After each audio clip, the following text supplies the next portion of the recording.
Tout le monde, je me présente, Josée Bernier de Massothérapie énergétique L'Harmonie. Donc, je suis contente de vous retrouver aujourd'hui. J'avais une autre petite capsule vidéo puis un thème qui me semblait important à aborder. Puis je remercie collègue à moi et amie, Julie, parce que ça fait partie des éléments qu'on avait discutés ensemble, donc pour cette belle inspiration. Puis on avait le goût de vous le partager. Donc, c'est le thème qu'on a baptisé le massage rentre dedans. Puis là, quand je parle de massage rentre dedans, pour moi, c'est pas, on parle pas de massage en technique de tissu profond, on parle pas de massage de trigger point, mais on parle vraiment du client type à laquelle plusieurs massothérapeutes sont confrontés. Celui qui arrive puis qui dit, tu peux vraiment aller faire le plus fort que tu peux. Moi, je suis dur à mon mal, fait que j'ai besoin de sentir, puis ça me dérange pas si je suis dans la douleur pendant le massage. Donc, moi, ça a soulevé un questionnement, donc, puis j'en avais parlé avec ma collègue aussi. C'est qu'est-ce que ça implique au niveau de la conscience puis au niveau des éléments énergétiques? Qu'est-ce que ça implique pour cette personne-là? Donc, est-ce que ça se peut que ce soit parce qu'on est dans une société, justement, où on est tellement dans notre corps mental, hein, toujours, ça va vite, on n'a pas le temps de s'arrêter.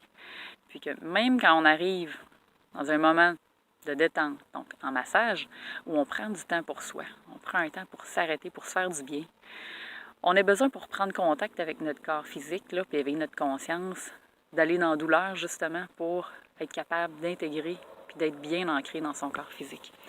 Donc on s'est dit, il y a assurément un élément qui peut être de cette part, hein, chaque personne qui peut-être se reconnaît à travers ça pourra faire son cheminement à lui pour voir.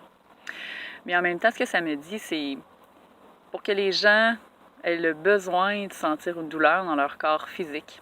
Est-ce que ça se peut qu'au fond d'eux, il y a une très grande souffrance dans leur corps énergétique? Puis en ayant un peu de moyens pour prendre contact avec ça, pour les exprimer puis pour les vivre, la seule façon qu'ils restent conscientes finalement, c'est d'essayer de refaire sentir cette douleur-là physiquement. Donc moi, ce que je vous invite à faire, c'est peut-être pendant votre prochaine consultation, quand vous allez voir le massothérapeute que vous voyez, essayez une autre approche. Essayez peut-être, là, une fois, là, d'aller vraiment dans la détente puis dans la douceur. Honorez votre corps physique, respectez-le, prenez-en soin. Hein? On parle d'activité physique, on parle d'alimentation, mais la détente, la relaxation, la massothérapie, la méditation, c'est des éléments qui sont tout aussi essentiels pour votre corps. C'est très important, ça fait partie de notre équilibre, pas juste physique, mais notre équilibre mental, je vous le dis. Donc, accordez-vous cette douceur-là pendant votre soin. Profitez-en. Puis essayez de connecter avec cette part de vous-même qui est peut-être en souffrance à ce moment-là. Puis permettez-vous de le vivre.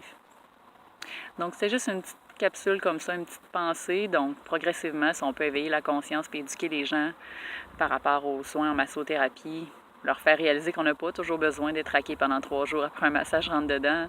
On peut très bien aller en toutes sortes de techniques de massage différentes, beaucoup plus en douceur, puis ça va être tout autant efficace. Ça va libérer des tensions de toute façon au niveau des corps physiques, au niveau des corps émotionnels. Donc sur ça, je vous souhaite une bonne journée, puis passez une belle semaine. Bye!